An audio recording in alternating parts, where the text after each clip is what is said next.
فرض کریں کوئی شخص سفر پر نکلتا ہے اور اسے یہی نہیں معلوم کہ اس کی منزل کیا ہے، تو وہ دوسروں کو راستہ کیسے دکھا سکتا ہے؟ یہ بات تو ہے۔ مطلب وہ کس طرح کسی معاشرے کی رہنمائی کر سکتا ہے؟ ظاہر تو یہ سقراط کی ایک بہت بڑی ناکامی لگتی ہے۔ آپ کا کیا خیال ہے؟ بظاہر تو یہ ناکامی ہی لگتی ہے، لیکن اگر ہم اس کی گہرائی میں جائیں نا تو سمجھ آتا ہے کہ سقراط کی یہ لا علمی دراصل اس کی کوئی کمزوری نہیں تھی، بلکہ یوں کہہ لیں کہ یہ اس کا سب سے خطرناک ہتھیار تھا۔ اچھا، ہتھیار کیسے؟ جسے ہم فلسفے کی دنیا میں سقراطی لا علمی بھی کہتے ہیں۔ سقراط دراصل اس بات پر زور دینا چاہتا ہے کہ جب تک کوئی بھی شخص کسی چیز کی اصل نوعیت کو نہیں سمجھ لیتا، تب تک اس کی ظاہری خصوصیات پر بحث کرنا بالکل بیکار ہے۔ یعنی پہلے بنیاد تو طے ہو۔ بالکل، انسان یہ بحث کر ہی نہیں سکتا کہ فضیلت سکھائی جا سکتی ہے یا نہیں، جب تک اس بات پر اتفاق نہ ہو جائے کہ فضیلت بذات خود کیا بلا ہے۔ یہ تو بالکل ایسا ہی ہے جیسے کچھ لوگ اس بات پر گھنٹوں جھگڑتے رہیں کہ فلاں شخص اچھا انسان ہے یا برا، لیکن کسی کو یہی نہ معلوم ہو کہ اچھائی اور برائی کو ناپنے کا اصل معیار کیا ہے۔ بالکل صحیح مثال دی آپ نے۔ سقراط کا مقصد مینو کو یہ احساس دلانا تھا کہ وہ جس عمارت کی چھت پہ بحث کر رہا ہے، بھئی اس کی تو ابھی بنیاد ہی نہیں رکھی گئی۔ اور پھر مزے کی بات دیکھیں، چونکہ سقراط نے تو اپنی لا علمی کا اعلان کر کے خود کو بحث سے باہر کر لیا، تو ثابت کرنے کا سارا بوجھ اب مینو پر آ جاتا ہے۔ ہاں، مینو جو اپنے علم پر بڑا فخر کرتا تھا۔ جی، تو وہ خود اس لفظ کی تعریف کرنے کی کوشش کرتا ہے، اور یہیں سے بحث ایک نئے موڑ پر داخل ہوتی ہے۔ مینو کرتا کیا ہے کہ وہ فضیلت کو مختلف کیٹیگریز میں بانٹ دیتا ہے۔ اچھا، وہ کس طرح کی کیٹیگریز بناتا ہے؟ وہ کہتا ہے کہ مرد کی فضیلت یہ ہے کہ وہ ریاست کا انتظام سنبھالے، سیاست کرے، اپنے دوستوں کو فائدہ اور دشمنوں کو نقصان پہنچائے۔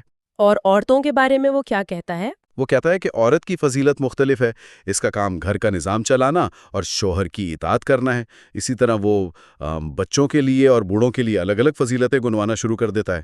مطلب اس نے پوری ایک فہرست گنوا دی، اور یہیں پر سقراط اپنا وہ مشہور اور کاٹ دار اعتراض پیش کرتا ہے۔ وہ یہ ساری فہرست سن کر کہتا ہے کہ بھائی، میں نے تو تم سے صرف ایک فضیلت پوچھی تھی اور تم نے میرے سامنے فضیلتوں کا ایک پورا چھتا لا کر رکھ دیا۔ چھتا یعنی شہد کی مکھیوں والا چھتا؟ بالکل، وہ مکھیوں کی ایک بڑی خوبصورت مثال دیتا ہے۔ سقراط کہتا ہے کہ دیکھیں، مکھیاں ظاہری طور پر مختلف ہو سکتی ہیں، سائز بڑا ہو سکتا ہے، رنگ الگ ہو سکتا ہے، لیکن مکھی ہونے کے ناطے ان سب کی جو بنیادی حقیقت ہے وہ بالکل ایک جیسی ہے۔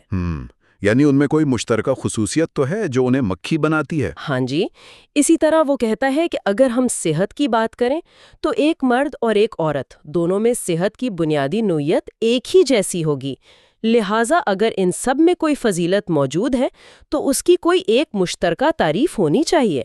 اس بات کو مزید واضح کرنے کے لیے ہم روزمرہ کی ایک عام فہم مثال لے لیتے ہیں۔ یہ بالکل ایسا ہے جیسے پوچھا جائے کہ گاڑی کیا ہوتی ہے، اور جواب دینے والا کہے کہ ایک گاڑی وہ ہوتی ہے جو بہت تیز دوڑتی ہے، ایک وہ جس میں سامان اٹھایا جاتا ہے، اور ایک جس کا رنگ لال ہوتا ہے۔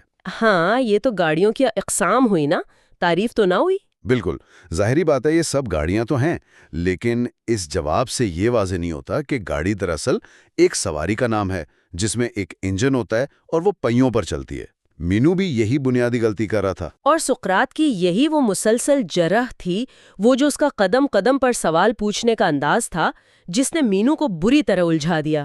ہاں، مینو کا تو دماغ ہی گھوم گیا ہوگا۔ ظاہر ہے، وہ کچھ دیر پہلے تک بڑے اعتماد سے جواب دے رہا تھا، اب اچانک محسوس کرتا ہے کہ اس کے پاس الفاظ ہی ختم ہو گئے ہیں، اور اس مایوسی اور غصے میں آ کر وہ سقراط پر ایک بڑا انوکھا الزام لگاتا ہے۔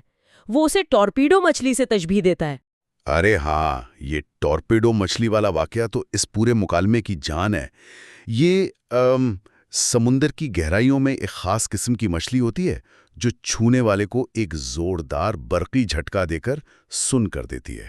بالکل، کرنٹ مارتی ہے۔ جی، تو میرو جھنجھلاہٹ میں کہتا ہے کہ تم بالکل اس مچھلی کی طرح ہو۔ تم نے اپنی باتوں، اپنی الجھی ہوئی منطق اور سوالوں سے میرا دماغ، میری سوچنے کی صلاحیت اور زبان سب کو سن کر دیا ہے۔ اور مینو یہ اعتراف بھی کرتا ہے کہ وہ اس سے پہلے بڑے عوامی مجموعوں میں فضیلت پر لمبی لمبی تقریریں کیا کرتا تھا، لیکن آج اسے سمجھ ہی نہیں آ رہا کہ اس کا سرے سے مطلب کیا ہے۔ اور یہاں ماہرین نفسیات ایک بہت گہری بات نوٹ کرتے ہیں۔ یہ صرف ایک مچھلی کی مثال نہیں ہے، بلکہ یہ سیکھنے کے عمل کی ایک بہت بڑی نفسیاتی حقیقت ہے۔ وہ کیسے؟ ذرا اس پر روشنی ڈالیں۔ دیکھیں، انسان تب تک کچھ نیا اور سچا نہیں سیکھ سکتا جب تک اس کے اندر کا جھوٹا غرور نہ ٹوٹے۔ ہم اکثر جھوٹے اعتماد کے ساتھ زندگی گزارتے ہیں کہ ہم سب جانتے ہیں۔ جب تک اس جھوٹے علم کی عمارت کو گرایا نہ جائے، سچے علم کی تعمیر شروع ہی نہیں ہو سکتی۔ یعنی وہ ٹرپیڈو والا جھٹکا دراصل اس غرور کو توڑنے کا عمل تھا۔ بالکل، اس جھٹکے سے آنا تو مجروح ہوتی ہے، لیکن یہی وہ خلا ہے جہاں سے حقیقی تجسس پیدا ہوتا ہے۔ لیکن اس ذہنی الجھن کی حالت میں مینو ہمت ہارنے کے بجائے ایک خطرناک سوال اٹھاتا ہے، جسے مینو کی منطقی الجھن یا مینوز پیراڈاکس کہا جاتا ہے۔ اور وہ سوال کیا تھا؟ وہ کہتا ہے کہ اچھا، اگر ہم مان لیں کہ ہم نہیں جانتے کہ فضیلت کیا ہے، تو انسان اس چیز کی تلاش شروع ہی کیسے کر سکتا ہے جس کے بارے میں وہ جانتا ہی نہیں؟ اور اگر وہ حادثاتی طور پر اسے پا بھی لے تو اسے کیسے معلوم ہوگا کہ یہ وہی چیز ہے؟ یہ تو واقعی ایک بڑا فیصلہ کن لمحہ ہے۔ یہ ایک ایسا جال ہے جس میں بڑے بڑے مفکر الجھا جاتے ہیں۔ اگر پتہ ہے کہ کیا تلاش کرنا ہے تو تلاش کی ضرورت کیا ہے، اور اگر پتہ ہی نہیں تو تلاش شروع کیسے ہو؟ اسے ہم آج کے دور سے جوڑ سکتے ہیں، جیسے انٹرنیٹ پر کچھ تلاش کرنا ہو۔ ہمارے پاس ساری دنیا کی معلومات ہے، لیکن اگر ہمیں یہی نہ معلوم ہو کہ کون سے درست الفاظ لکھ کر سرچ کرنا ہے تو ہم وہاں تک پہنچ ہی نہیں سکتے۔ بالکل ایسا ہی ہے۔ اور اگر کوئی تحریر سامنے آ بھی جائے تو چونکہ ہم اس موضوع کو جانتے نہیں تو تصدیق کیسے کریں گے کہ یہ معلومات درست ہیں یا نہیں؟ اور اسی ناقابل حل الجھن کو دور کرنے کے لیے سقراط ہار نہیں مانتا، بلکہ وہ ایک بالکل نیا اور اس وقت کے لحاظ سے حیران کن نظریہ پیش کرتا ہے۔ وہ کہتا ہے کہ کوئی بھی انسان کچھ نیا سیکھتا ہی نہیں ہے۔ اچھا، یہ تو وہی بات ہوئی جس سے ہم نے آج کی گفتگو کا آغاز کیا تھا۔ جی ہاں، سقراط اس کی بنیاد اس عقیدے پر رکھتا ہے کہ انسانی روح کبھی مرتی نہیں ہے۔ یہ نظریہ علم کی یاداوری یا تھیوری آف ریمنسنس کہلاتا ہے۔ یعنی روح لافانی ہے تو اس کا علم سے کیا تعلق بنا؟ تعلق یہ ہے کہ چونکہ روح لافانی ہے اور وہ بار بار جنم لیتی رہی ہے، تو اس نے اس کائنات کی ہر شے کو دیکھ رکھا ہے۔ کوئی بھی راز اس کے لیے نیا نہیں ہے۔ اس لیے ہم جب کچھ سیکھنے کا دعویٰ کرتے ہیں تو دراصل ہم صرف پرانے علم کو یاد کر رہے ہوتے ہیں۔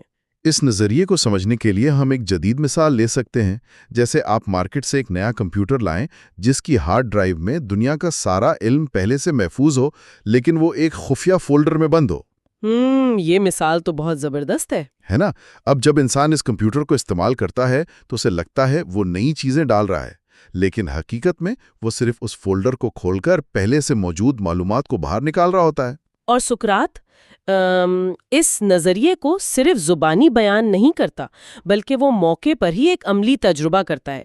وہ مینو سے کہتا ہے کہ اپنے غلاموں میں سے ایک لڑکے کو بلاؤ، ایک ایسا لڑکا جسے کسی نے کبھی ریاضی یا جیومیٹری نہ پڑھائی ہو۔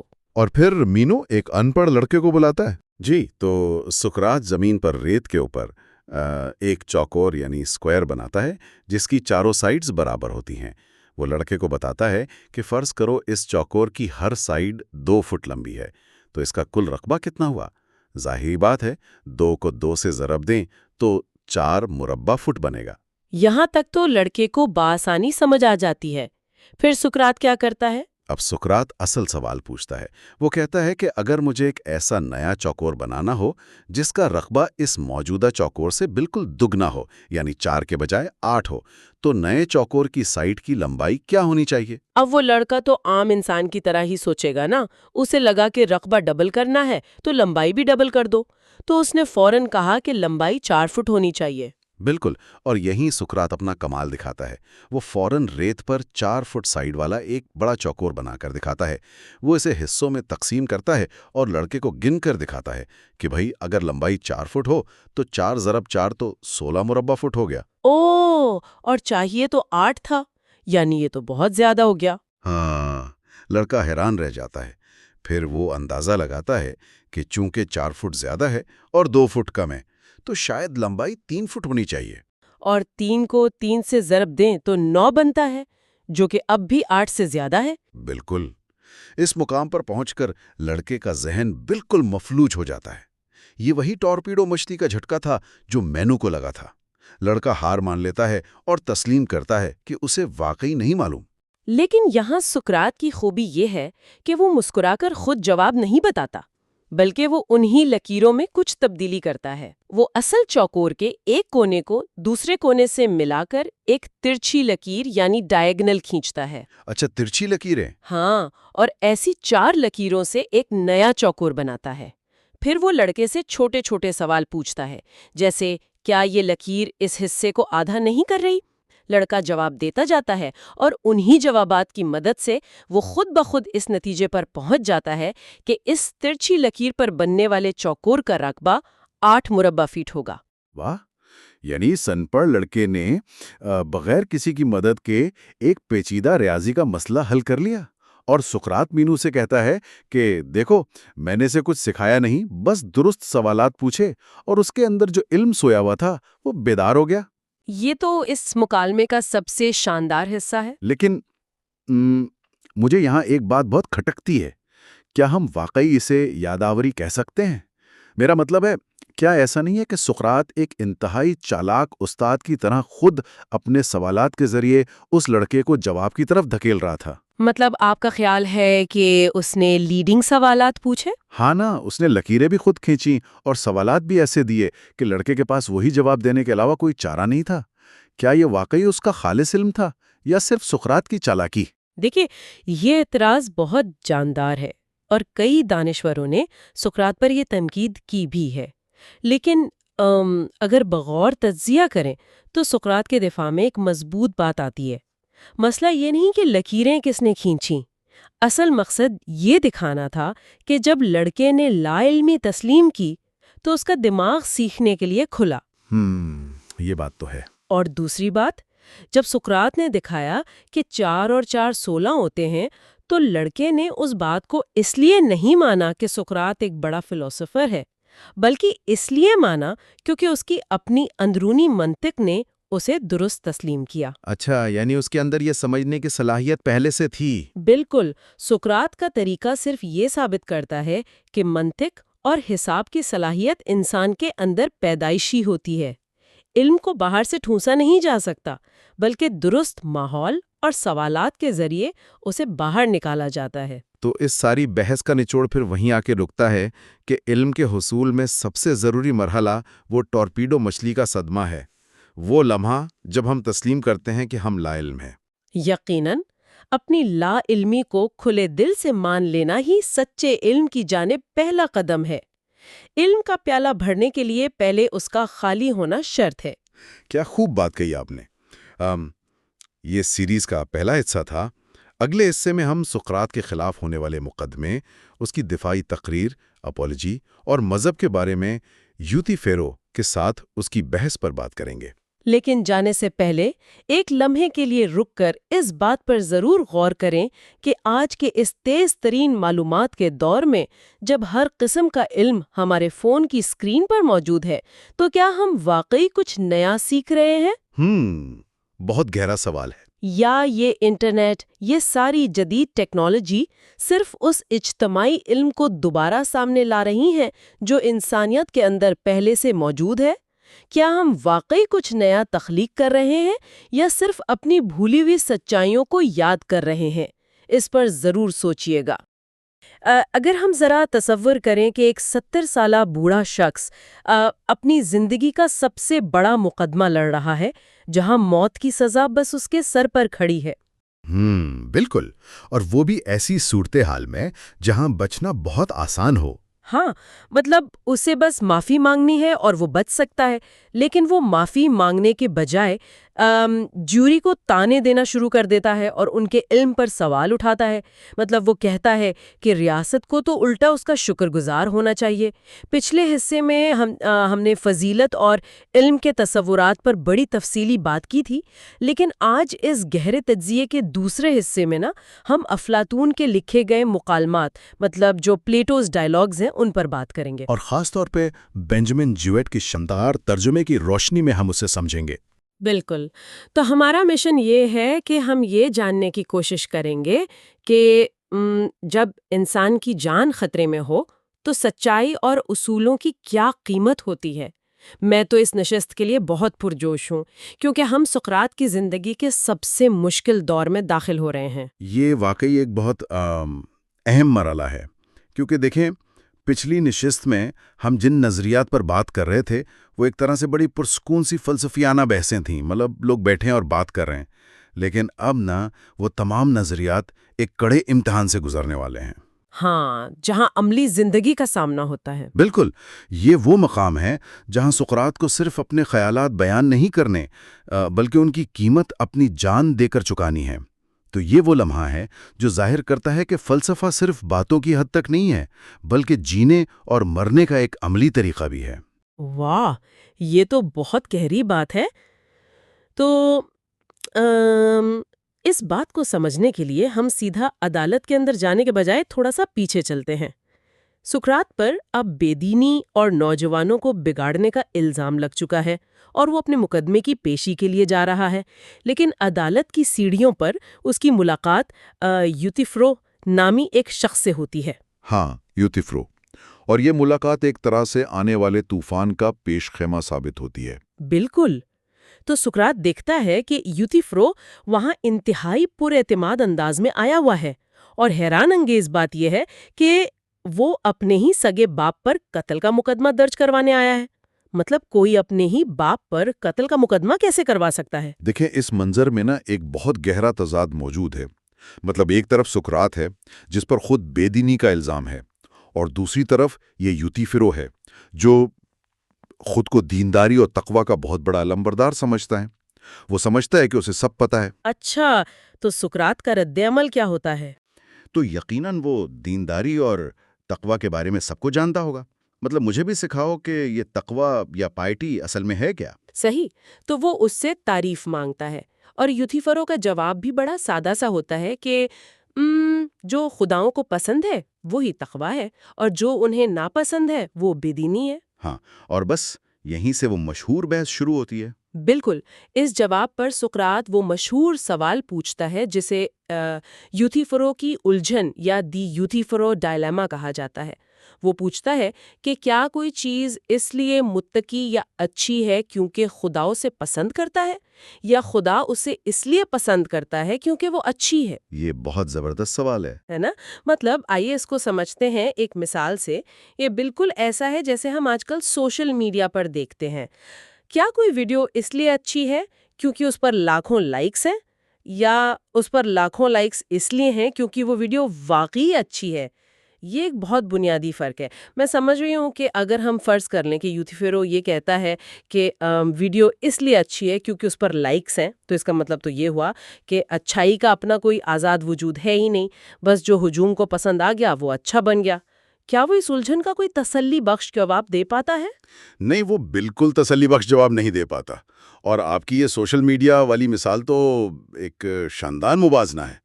دیکھیے، اگر خدا کی پسند ہی کسی چیز کو اچھا بناتی ہے تو یہ محض کسی کی مرضی کے تابع ہو گیا نا.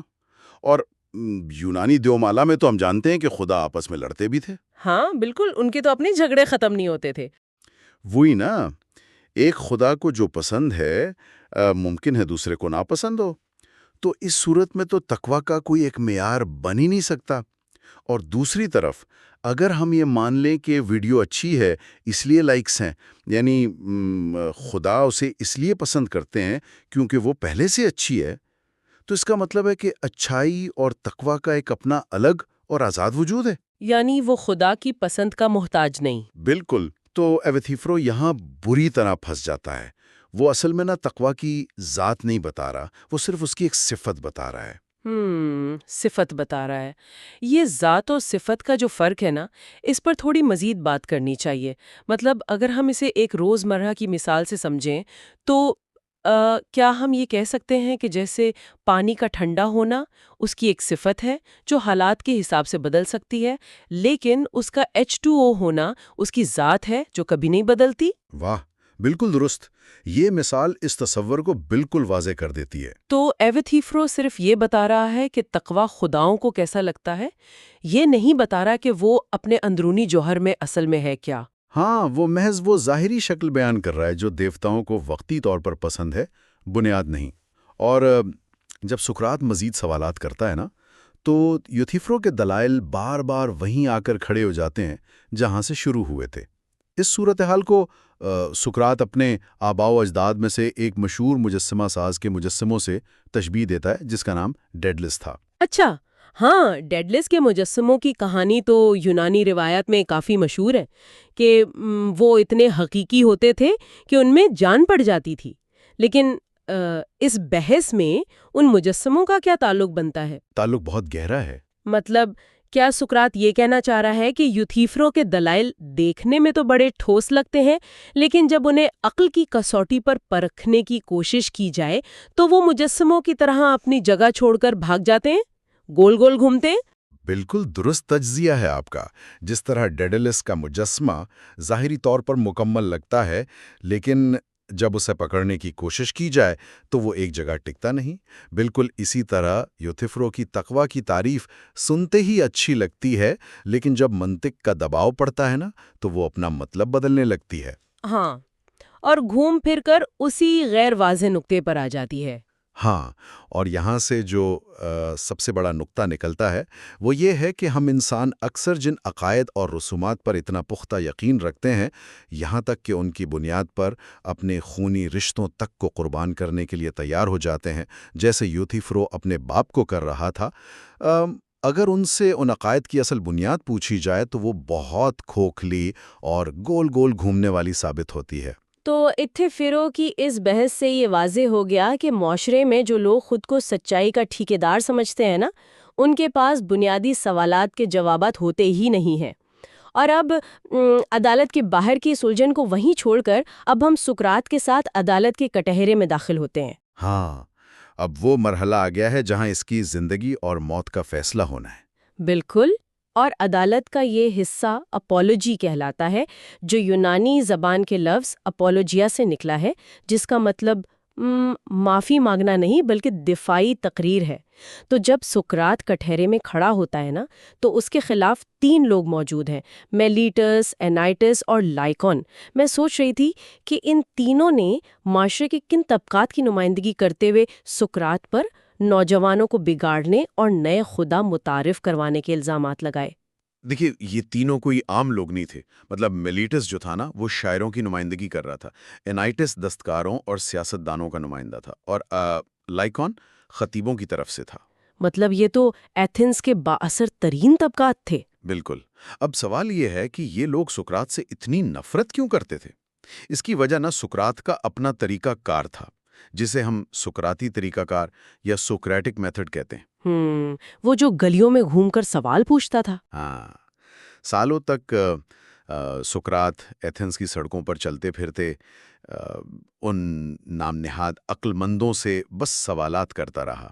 اور جب وہ بھری محفل میں ان کے علم کی قلی کھولتا اور منطق کے ذریعے یہ ثابت کرتا کہ بھائی وہ جس چیز کا دعویٰ کرتے ہیں دراصل اس کے بارے میں ککھ نہیں جانتے، تو ان کی آنا کو شدید ٹھیس پہنچتی تھی. تو یہ مقدمہ دراصل اسی برسوں کی عوامی ہزیمت کا ایک انتقامی نتیجہ تھا نا. مطلب یہ مذہب یا نوجوانوں کی فکر کا مقدمہ تو تھا ہی نہیں، بس مجروح شدہ انا کا معاملہ تھا. بالکل 100% یہی بات تھی. اب ظاہر ہے اس صورتحال میں ایک عام انسان تو ججوں کی ہمدردی حاصل کرنے کی کوشش کرے گا نا، اپنے دفاع میں کوئی لمبی چوڑی جذباتی تقریر کرے گا، رونے دھونے لگے گا. لیکن سقراط کیا کرتا ہے؟ وہ میلیٹس کو کٹہرے میں بلاتا ہے اور اس پر سوالات کی بوچھاڑ کر دیتا ہے. ہاں، وہ الٹا اسے کٹہرے میں کھڑا کر دیتا ہے. وہ پوچھتا ہے کہ اگر وہ اکیلا نوجوانوں کو بگاڑ رہا ہے تو انہیں سوار کون رہا ہے، اور جب ملٹس کہتا ہے کہ ریاست کا ہر دوسرا شخص انہیں سوار رہا ہے سوائے سقراط کے، تو یہ بات منطقی طور پر انتہائی بے معنی لگتی ہے۔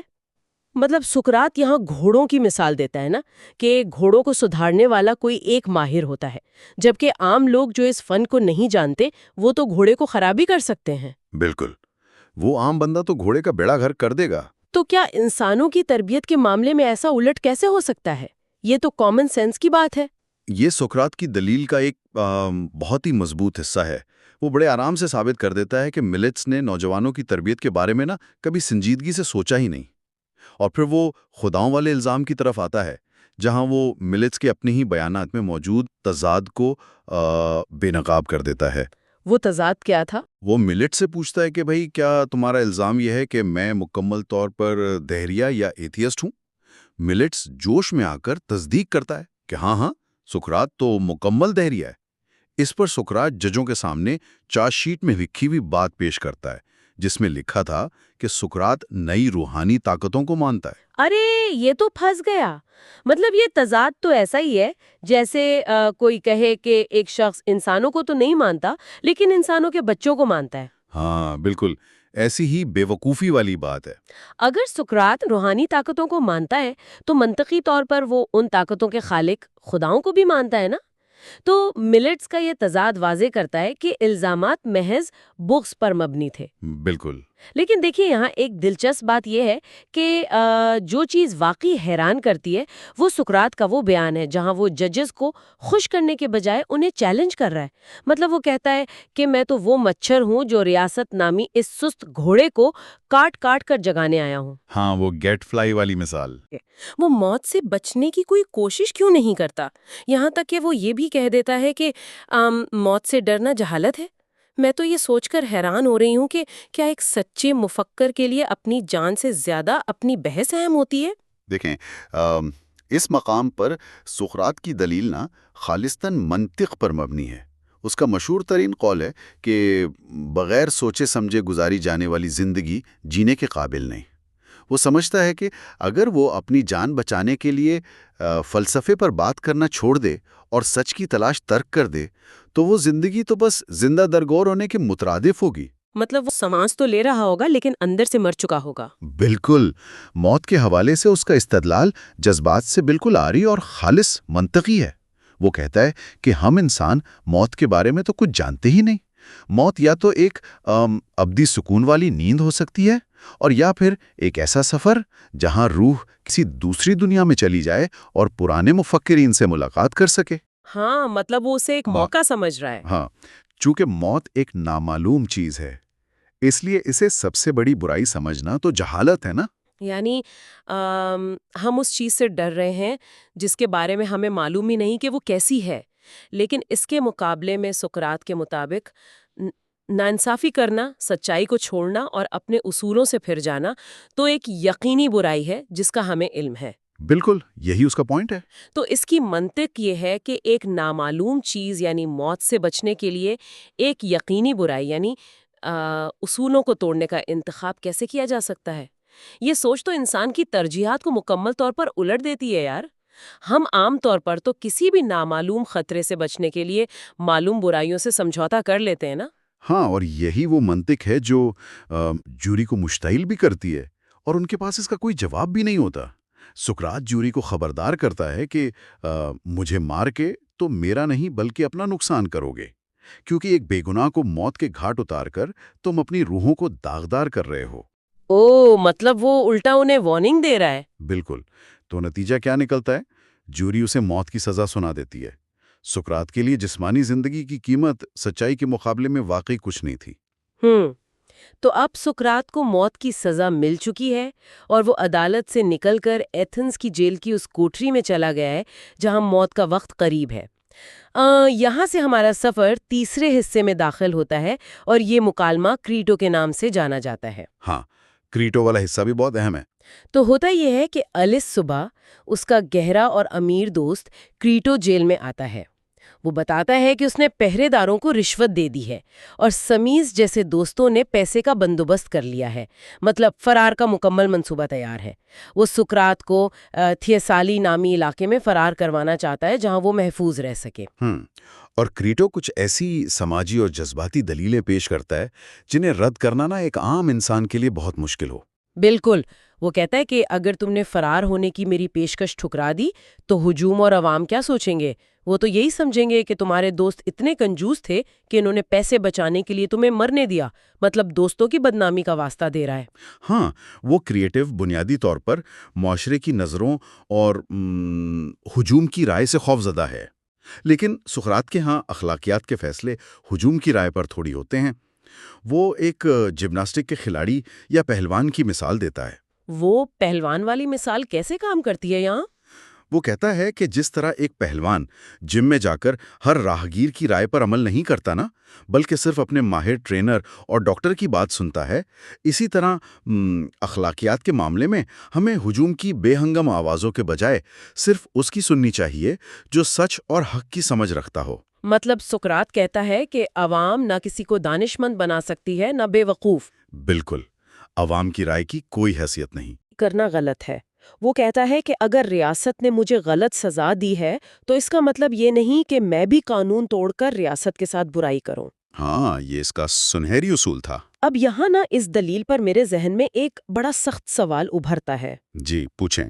اگر ایک ریاست نے آپ کے ساتھ صریحاً ناانصافی کی ہے، مطلب ایک بے گناہ انسان کو جس نے پوری زندگی اچھائی کی تلقین کی، ناانصافی کی بنیاد پر سزائے موت دی ہے، تو پھر اس ریاست کے ظالمانہ قوانین کی پاسداری کیوں کی جائے؟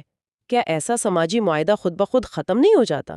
ظلم کا نشانہ بننے کے بعد ظالم کے قوانین کی پاسداری کرنا کیسے جائز ہو سکتا ہے؟ یہ سیاسیات اور فلسفہ قانون کا ایک بنیادی ترین سوال ہے اور بہت جائز سوال ہے۔ سقراط اس الجھن کو دور کرنے کے لیے ایک انتہائی خوبصورت اور جامع تشبیہ استعمال کرتا ہے۔ وہ فرض کرتا ہے کہ ایتھنز کے قانون کوئی بے جان تحریر نہیں، بلکہ ایک جیتی جاگتی ہستی بن کر اس جیل میں آ کھڑے ہوئے ہیں۔ واہ، مطلب قوانین خود اس کے سامنے کھڑے اس سے بات کر رہے ہیں؟ بالکل، اور وہ قوانین سقراط سے پوچھتے ہیں کہ اے سقراط، کیا تم اپنے اس ایک فرار سے ریاست کے پورے ڈھانچے کو تباہ نہیں کر دو گے؟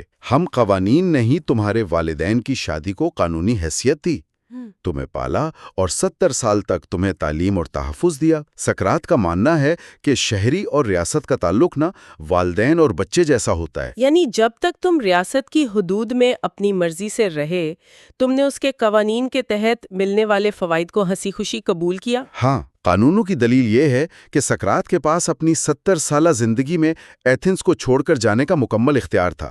اگر اسے قانون پسند نہیں تھے تو وہ کبھی بھی ہجرت کر سکتا تھا۔ بالکل، دروازے تو کھلے تھے۔ لیکن اس نے اپنی مرضی سے وہاں رہنے کا انتخاب کیا اور یوں وہ ریاست کے ساتھ ایک اخلاقی معاہدے میں بندھ گیا۔ اب جب اسی قانونی نظام سے ایک فیصلہ اس کے خلاف آ گیا ہے، چاہے وہ ججوں کی غلطی ہی کیوں نہ ہو، تو وہ اچانک ان قوانین کو کیسے توڑ سکتا ہے جنہیں اس نے پوری زندگی تسلیم کیا؟ ہاں، میں سمجھ رہی ہوں۔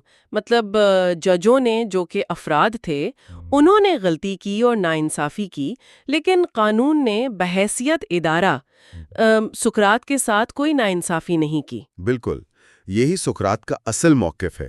اگر ہر وہ شخص قانون توڑنا اور فرار ہونا شروع کر دے جسے لگتا ہے کہ اس کے ساتھ ناانصافی ہوئی ہے، تو قانون کی بالادستی ختم ہو جائے گی اور ریاست تباہی کا شکار ہو جائے گی۔ یہ تو ایک پورا کیوس یا افراتفری بن جائے گی۔ ہاں نا، سقراط کہتا ہے کہ اگر میں فرار ہو کر تھیسالی چلا گیا، جو کہ ویسے ہی لا قانونیت کی جگہ ہے، تو وہاں جا کر میں لوگوں کو کیا سکھاؤں گا؟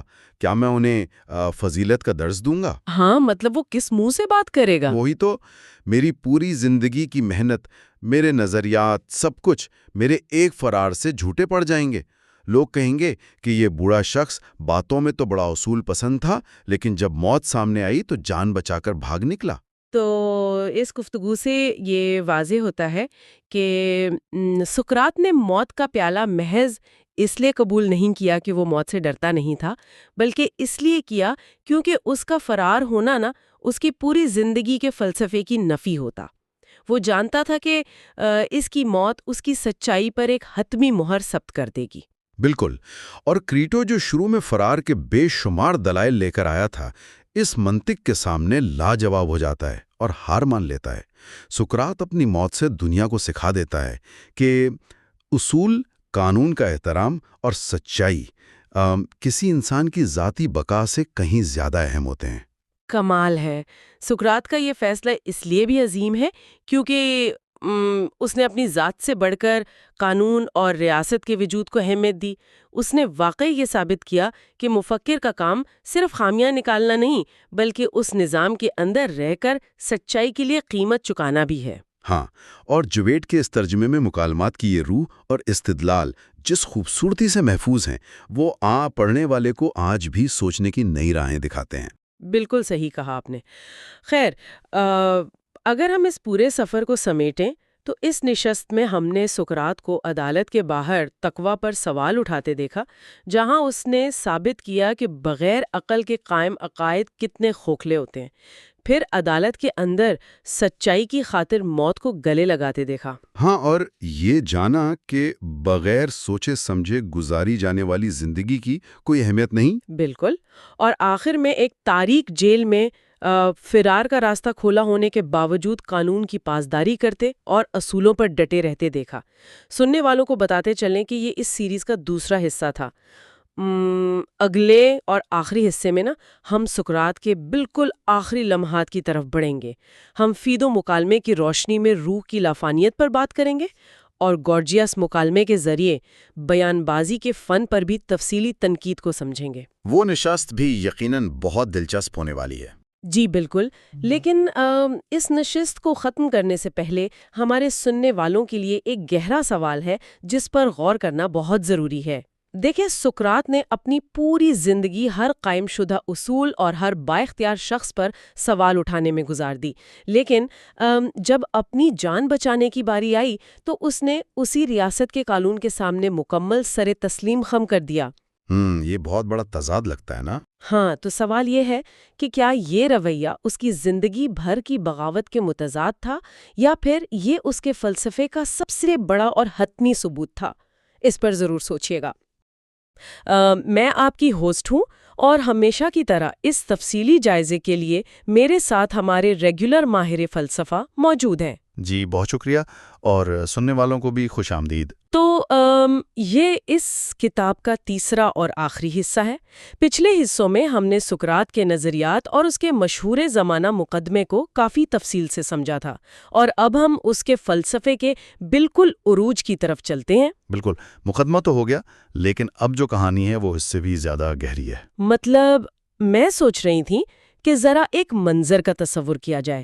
سزائے موت سنائی جا چکی ہے، زہر کا پیالہ سامنے میز پر رکھا ہے، اور تمام دوست شاگرد ارد گرد بیٹھے زاروں قطار رو رہے ہیں۔ ہاں، وہ ایک انتہائی جذباتی لمحہ تھا سب کے لیے۔ جی، لیکن وہ انسان خود رو نہیں رہا۔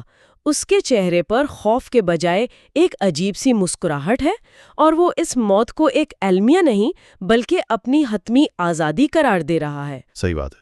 تو آج ہم تاریخ کے سب سے مشہور موت کے منظر کا جائزہ لے رہے ہیں۔ چلیں اس معاملے کو کھول کر دیکھتے ہیں۔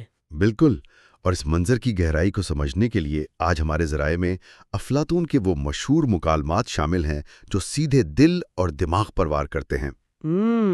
ان میں فیڈو اور گورجیس جیسے شاہکار شامل ہیں۔ اور میرے خیال میں کچھ چھوٹے مکالمات بھی ہیں نا؟ جی ہاں، بالکل، کچھ چھوٹے لیکن انتہائی پیچیدہ مکالمات جیسے لیسر ہپیاس اور السیبیائیڈز بھی ہم ڈسکس کریں گے۔ یہ تحریریں مل کر ایک مکمل تصویر پیش کرتی ہیں کہ بھئی ایک سچا فلسفر موت، انصاف اور انسانی کردار کو کس نظر سے دیکھتا ہے۔ یعنی یہ کوئی روایتی تاریخ کی کلاس نہیں ہے؟ بالکل بھی نہیں۔ یہ دیکھنا ہے کہ جب نظریات کا موت سے بالکل آمنے سامنا ہوتا ہے تو کیا وہ نظریات باقی رہتے ہیں یا دباؤ میں آ کر ٹوٹ جاتے ہیں۔ اور یہیں سے تو اصل حیرانی شروع ہوتی ہے نا۔ مطلب مقدمے کے بعد کا قدرتی مرحلہ ظاہر ہے سزائے موت کا دن ہے، اور ہمارا آج کا پہلا پڑاؤ فیدو کا مکالمہ ہے جو اسی آخری دن کی تفصیل بیان کرتا ہے۔ صحیح، فیدو کی منظر کشی بہت کمال ہے۔ لیکن میں جس چیز پر سب سے زیادہ الجھن کا شکار ہوں وہ اس پوری صورتحال کی نفسیات ہے۔ ایک انسان جس کی موت محض چند گھنٹوں کی دوری پر ہے، وہ اتنا پرسکون کیسے رہ سکتا ہے؟ ہاں، یہ واقعی ایک عام انسان کے لیے سوچنا محال ہے۔ مطلب وہ فلسفیانہ بحث میں ایسے مگن ہے جیسے کسی کافی شاپ میں بیٹھا اپنے دوستوں سے گپ شپ کر رہا ہو۔ یہ کیسے ممکن ہے؟ دیکھیں، یہاں جو چیز سب سے زیادہ دل فریب ہے وہ یہ ہے کہ سقراط موت کو زندگی کا خاتمہ مانتا ہی نہیں تھا۔ اچھا، خاتمہ نہیں تو پھر کیا؟ اس کے نزدیک یہ محض ایک پردہ ہے جس کے پیچھے اصل زندگی منتظر ہے۔ ہمارے ذرائع بتاتے ہیں کہ وہ اس آخری دن اپنے شاگردوں کے سامنے روح کی لافنائیت یعنی امورٹیلٹی آف دا سول کے دلائل پیش کرتا ہے۔ روح کی لافنائیت۔ جی، وہ اس نظریے پر زور دیتا ہے کہ روح جسم کے بننے سے پہلے بھی وجود رکھتی تھی۔ اس کی ایک بڑی دلیل یہ ہے کہ ہم اس دنیا میں جو کچھ بھی سیکھتے ہیں وہ دراصل کوئی نیا علم نہیں ہے۔ تو پھر ہم سیکھتے کیسے ہیں اگر وہ نیا نہیں ہے؟ سقراط کے مطابق یہ صرف ان پرانی یادوں کو دہرانے اور واپس بلانے کا نام ہے جو روح اپنے پچھلے وجود میں جسم میں آنے سے پہلے سے جانتی تھی۔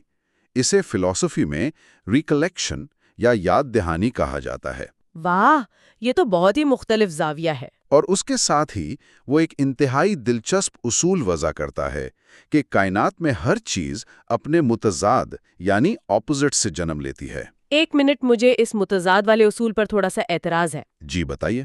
ذرائع میں یہ کہا گیا ہے کہ نیند سے بیداری پیدا ہوتی ہے اور بیداری سے نیند، روشنی سے اندھیرا وغیرہ، اور پھر سقراط اس کا اطلاق زندگی اور موت پر کرتا ہے کہ زندگی سے موت اور موت سے زندگی پیدا ہوتی ہے۔ بالکل، یہی اس کی دلیل ہے۔ مادی چیز پر کیسے چسپاں کر رہا ہے؟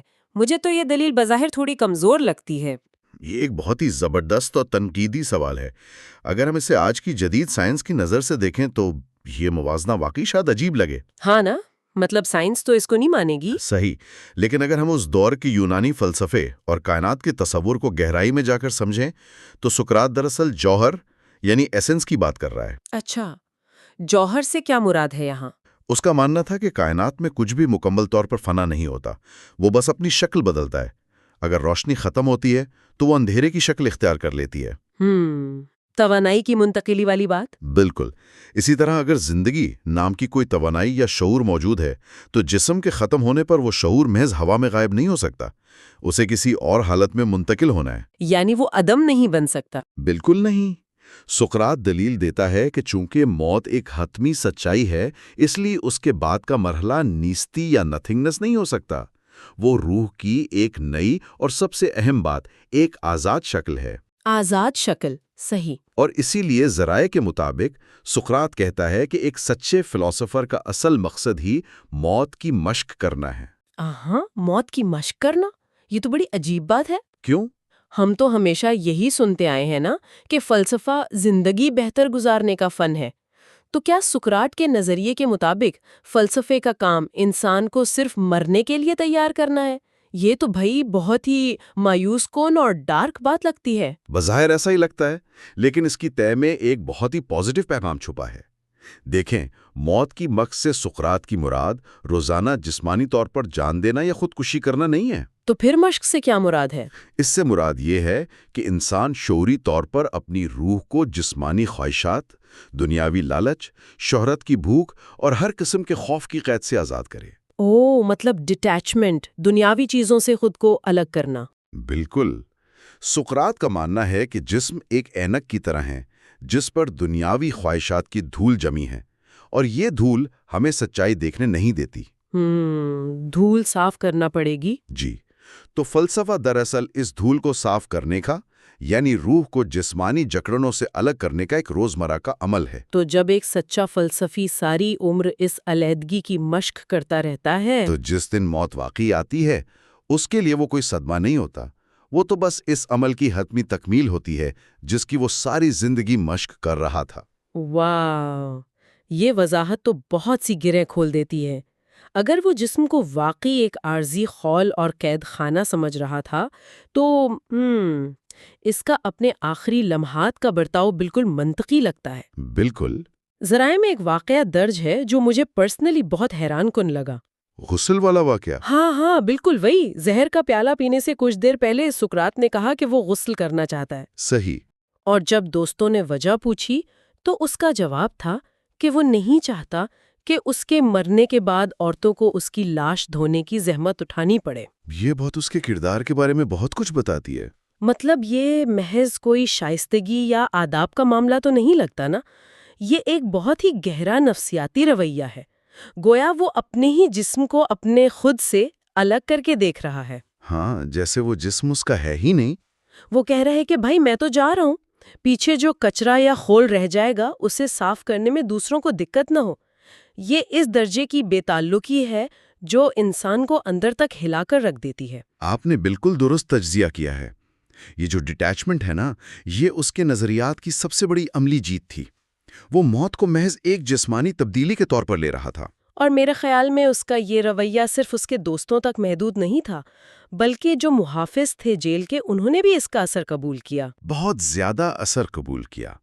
ہمارے ذرائع بتاتے ہیں کہ وہ جیلر جس کا کام روزانہ قیدیوں کو سزائے موت کی طرف لے جانا تھا، یعنی وہ تو موت دیکھنے کا عادی تھا۔ ہاں، اس کا تو روز کا کام تھا۔ جی، لیکن جب وہ سقراط کے پاس زہر لاتا ہے تو وہ خود پھوٹ پھوٹ کر رونے لگتا ہے۔ مطلب ایک سخت دل جیلر رو پڑا۔ بالکل، اور وہ سقراط کو اس جیل میں آنے والا سب سے بہترین، نیک اور شریف انسان قرار دیتا ہے۔ یہ تو رونگٹے کھڑے کر دینے والی بات ہے۔ ذرا سوچے نا، ایک قیدی جس نے اپنے نظریات کی وجہ سے ریاست سے موت کی سزا پائی، وہ اپنے ہی قید خانے کے محافظ کے ضمیر کو اس حد تک بیدار کر دیتا ہے کہ ریاست کا اپنا نمائندہ ریاست کے فیصلے پر رو رہا ہے۔ کمال ہے۔ اور پھر وہ لمحہ آتا ہے جب جیلر زہر کا پیالہ، جسے ہیملاک کہا جاتا ہے، اسے پیش کرتا ہے۔ ایک انتہائی خاموش اور بھاری لمحہ۔ ذرائع کی جو منظر کشی ہے اس کے مطابق سقراط کا ہاتھ ذرا بھی نہیں کانپتا، اس کے چہرے کا رنگ نہیں اڑتا، وہ اسے کسی خوفناک زہر کی طرح نہیں پیتا۔ اس کے ارد گرد موجود دوست، خاص طور پر کرٹائٹو، وہ اپنے جذبات پر قابو نہیں رکھ پاتے اور رونا شروع کر دیتے ہیں۔ اور اس موقع پر سقراط انہیں خاموش کرواتا ہے، وہ باقاعدہ انہیں ڈانٹتا ہے۔ ڈانٹتا ہے آخری وقت میں بھی۔ جی ہاں، وہ کہتا ہے کہ اس نے تو عورتوں کو اسی لیے باہر بھیجا تھا تاکہ وہ اس طرح کا شور و غل نہ کریں، اور یہ لوگ بھی وہی کر رہے ہیں۔ اس کا اصرار تھا کہ انسان کو ایک پرسکون ماحول اور وقار کے ساتھ مرنا چاہیے۔ ان کا رونا اس کے لیے باعث تکلیف نہیں تھا بلکہ باعث مایوسی تھا۔ بالکل صحیح لفظ چنا آپ نے۔ سقراط کے نزدیک ان کا رونا اس بات کی علامت تھا کہ اس کے اتنے قریبی دوست اور شاگرد اب تک فلسفے کو سمجھے ہی نہیں تھے، کیونکہ وہ جسم کے ختم ہونے پر رو رہے تھے۔ جی، وہ اس چیز پر رو رہے تھے جو حقیقت میں اہم تھی ہی نہیں، یعنی اس کا جسم۔ اس کے نظریات اور اس کی روح کو تو زہر اور موت چھو بھی نہیں سکتی تھی۔ وہ واقعی ایک سچے فلسفے کی طرح اس دنیا سے رخصت ہوا۔ تو اگر ہم اس نقطے سے ایک نیا سوال اٹھائیں اور اس پر غور کریں، جی ضرور۔ اگر زہر نے اس کی روح کو نہیں مارا اور موت نے اسے شکست نہیں دی، تو وہ کیا چیز تھی جس نے حقیقت میں اسے اس انجام تک پہنچایا؟ یہ ایک بہت ہی گہرا سوال ہے۔ مطلب وہ زہر کا پیالہ تو محض ایک آلہ تھا نا، اصل قاتل ایتھنز کے لوگوں کی اندھی رائیں تھی، اور عدالت میں استعمال ہونے والی خطابت یعنی ریٹورک یا فن تقریر تھی۔ بے شک۔ لوگوں نے سچائی پر توجہ ہی نہیں دی۔ جی، لوگوں نے حقائق کو نہیں سنا، بلکہ عدالت میں بولے گئے دل فریب، جھوٹ اور جذبات کو ابھارنے والے الفاظ کو چنا۔ اور یہی چیز ہمیں فطری طور پر افلاطون کے ایک اور شاہکار مکالمے گارجیس کی طرف لے جاتی ہے، جہاں حق اور محض قائل کرنے کے فن کا ایک زبردست مقابلہ ہوتا ہے۔ اور یہاں بات بہت دلچسپ ہو جاتی ہے۔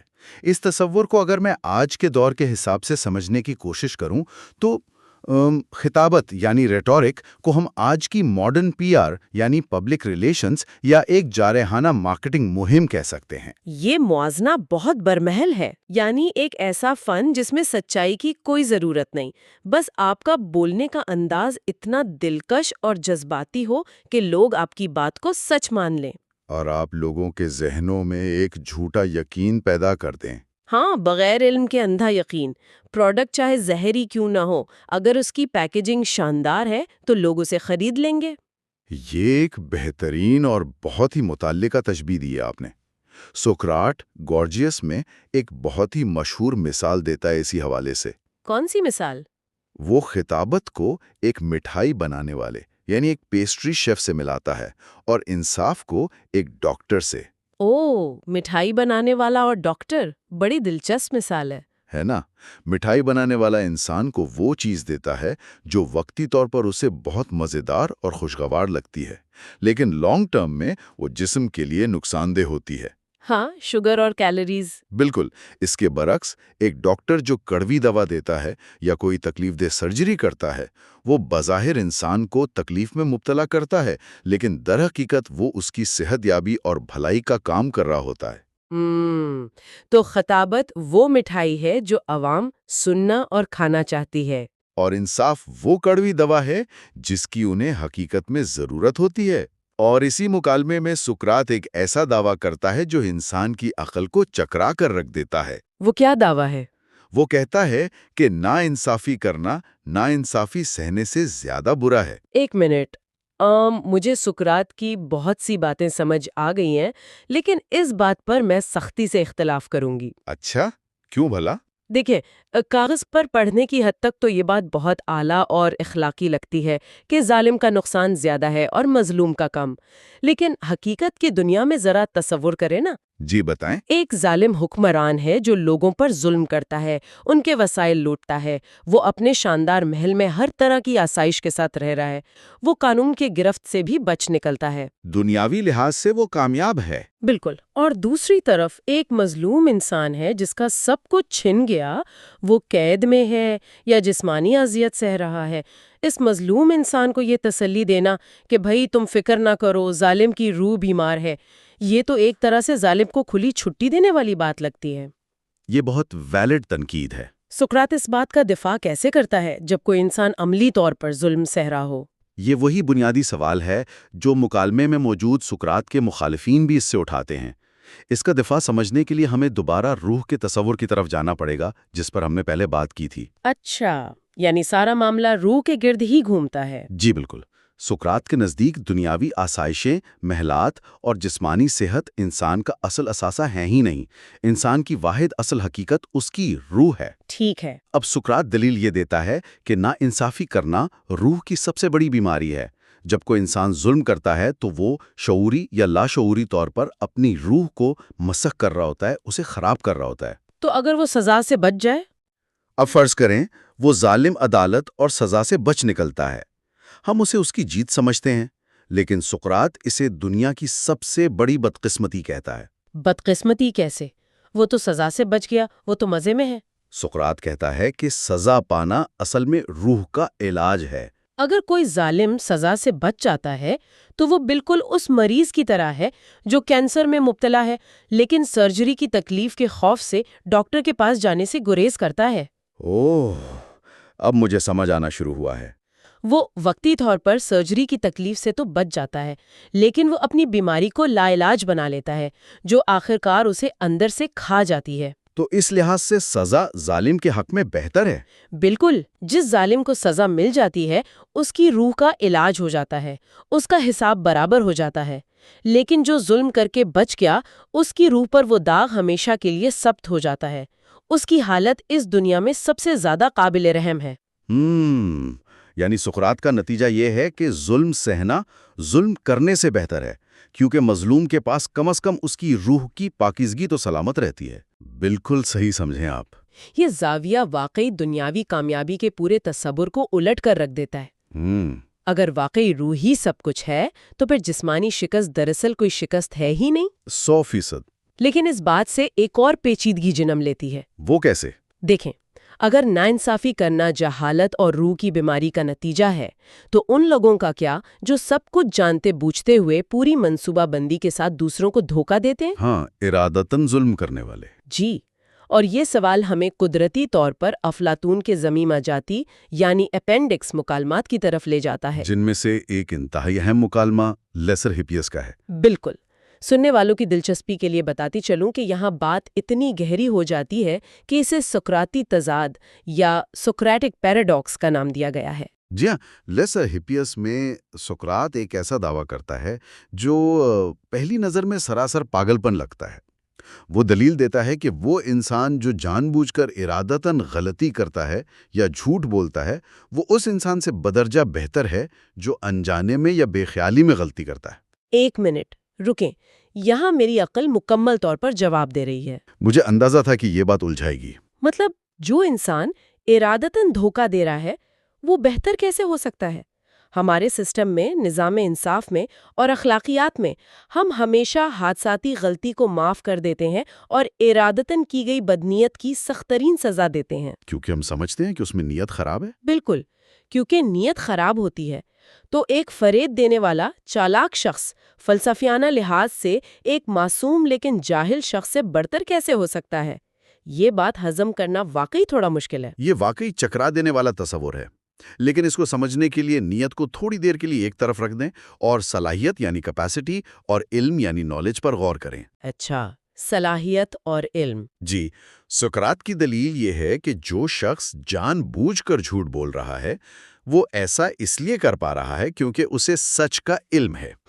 اس کے پاس سچائی کو جاننے، اسے پروسیس کرنے اور پھر اس کے بالکل برعکس ایک جھوٹ گھڑنے کی ذہنی صلاحیت موجود ہے، جبکہ وہ شخص جو انجانے میں غلط بیانی کر رہا ہے وہ تو سرے سے حقیقت سے ہی نابلد ہے، اسے تو پتہ ہی نہیں ہے کہ سچ کیا ہے۔ اچھا، یعنی اگر میں اس کو ایک مثال سے سمجھوں، فرض کریں ایک عالمی معیار کا تیر انداز ہے، ایک آرچر ہے، ٹھیک ہے، اور وہ ارادہ کرتا ہے کہ وہ ہدف کو نہیں مارے گا اور جان بوجھ کر اپنا تیر نشانے سے ہٹا کر چلاتا ہے۔ بالکل صحیح۔ اور دوسری طرف ایک مکمل طور پر نابینا انسان ہے جو تیر چلاتا ہے اور ظاہر ہے وہ بھی نشانے سے چوک جاتا ہے۔ دونوں نے نشانہ نہیں لگایا، تو اب ان دونوں میں کیا فرق ہے؟ مطلب دونوں کا نشانہ نہیں لگا، لیکن ماہر تیر انداز کے پاس کسی بھی وقت صحیح نشانہ لگانے کا علم اور ہنر موجود ہے، جبکہ نابینا انسان کے پاس یہ صلاحیت سرے سے ہے ہی نہیں۔ زبردست، آپ نے بالکل درست اور بہترین مثال دی ہے۔ یعنی سقراط کا زور اس بات پر ہے کہ جان بوجھ کر غلطی کرنے والے کے پاس علم کی طاقت موجود ہے۔ جی بالکل، ذرائع میں سقراط اسی بات کو سمجھانے کے لیے ہومر کے عظیم کرداروں ایچلز اور اوڈیسیس کا موازنہ کرتا ہے۔ ہاں، ان میں کیا فرق تھا؟ ایچلز وہ ہے جو جذبات میں آ کر بغیر سوچے سمجھے عمل کرتا ہے اور اکثر بے خیالی میں فاش غلطیاں کرتا ہے، جبکہ اوڈیسیس اپنی مکاریوں کے لیے مشہور ہے، وہ جان بوجھ کر فریب دیتا ہے۔ تو سقراط کے نزدیک اوڈیسیس بہتر ہے؟ ہاں، کیونکہ سقراط کے نزدیک اوڈیسیس کی عقلی صلاحیت ایچیلز کی جذباتی حماقت سے برتر ہے، کیونکہ جس کے پاس علم ہے وہ چاہے تو بھلائی بھی کر سکتا ہے، لیکن جو جاہل ہے وہ تو اچھائی کرنے کی صلاحیت سے ہی محروم ہے۔ یعنی علم ہی وہ بنیاد ہے جس پر ہر نیکی کی عمارت کھڑی ہوتی ہے؟ بالکل، علم کے بغیر آپ کا ہر عمل محض ایک اندھا تیر ہے جو شاید حادثاتی طور پر تو کسی بلائی کا سبب بن سکتا ہے، لیکن اس میں آپ کا کوئی کمال نہیں۔ صحیح۔ اور اگر ہم اسی علم اور انصاف کے پیمانے کو انفرادی سطح سے اٹھا کر ریاستی سطح پر لے جائیں تو ہمارے ذرائع میں موجود آخری مکالمہ السیبیڈس 1 سامنے آتا ہے۔ جی، یہ بھی ایک بہت اہم مکالمہ ہے۔ جہاں سقراط اور ایک نوجوان پرجوش سیاستدان السیبیڈس کے درمیان بحث ہوتی ہے۔ جی ہاں، السیبیڈس 1 ایک ریاست کی قیادت کے حوالے سے ہے۔ السیبیڈس جنگ میں اتر کر شہرت اور طاقت کمانا چاہتا ہے، جو کہ ہر سیاستدان کی خواہش ہوتی ہے۔ بالکل، لیکن سقراط اسے روک کر پوچھتا ہے کہ بھئی تم جنگ کیوں کرنا چاہتے ہو؟ کیا جس بنیاد پر تم جنگ کرنے جا رہے ہو وہ حق پر مبنی ہے یا ناحق پر؟ اور ظاہر ہے اسے حق کا علم نہیں ہوگا۔ جی، سقراط اسے یہ باور کرواتا ہے کہ اگر ریاست کے رہنما کو انصاف، علم اور حق کا پتہ ہی نہیں ہے تو وہ اپنی پوری ریاست کو تباہی کے گھاٹ اتار دے گا۔ اس مکالمے کا نچوڑ بھی وہی ہے کہ جب تک آپ کو اپنے آپ کا اور سچائی کا علم نہیں ہے تب تک طاقت اور سیاست محض ایک تباہ کن آلہ ہیں۔ یہ کتنی گہری بات ہے کہ ہر چیز گھوم پھر کر اسی ایک نقطے پر آ جاتی ہے، اپنی روح کی پہچان اور سچائی کا علم۔ بالکل صحیح فرمایا آپ نے۔ یہ پورا تفصیلی جائزہ جو سقراط کی موت کے آخری دن کی اس پرسکون مسکراہٹ سے شروع ہوا تھا اور عدالت کی لفاظی ناانصافی کی بیماری اور آخر میں علم کی طاقت تک پہنچا، ہمیں دراصل یہ بتاتا ہے کہ انسان کی اصل زندگی اس کے افکار میں ہے۔ اور اگر ہم آج کی اس طویل بحث کو سمیٹتے ہوئے اس کا اطلاق آج کی دنیا پر کریں تو یہاں ایک بہت ہی غور طلب اور حتمی سوال پیدا ہوتا ہے سننے والوں کے لیے۔ جی، وہ کیا؟ آج کا دور جہاں سوشل میڈیا، پی آر اور آپٹکس کا راج ہے، ہم ہر وقت اس کوشش میں رہتے ہیں کہ ہم دنیا کی نظروں میں کیسا دکھ رہے ہیں۔ اگر روح واقعی لافانی ہے، اور جیسا کہ سقراط نے ثابت کیا کہ علم اور انصاف ہی اس روح کا واحد اثاثہ ہے، تو ہم اپنے روزمرہ کے فیصلوں کو کس ترازو میں جانچ رہے ہیں؟ یہ تو واقعی سوچنے کی بات ہے۔ کیا ہم سقراط کے اس مجرم کی طرح ہیں جو وقتی طور پر سزا سے بچ کر یا دنیاوی بحث جیت کر خوش ہو رہا ہے اور اندر ہی اندر اپنی روح کو بیمار کر رہا ہے؟ کیا ہم ڈاکٹر کے پاس جانے کے بجائے محض وقتی مٹھائی پر گزارا کر رہے ہیں؟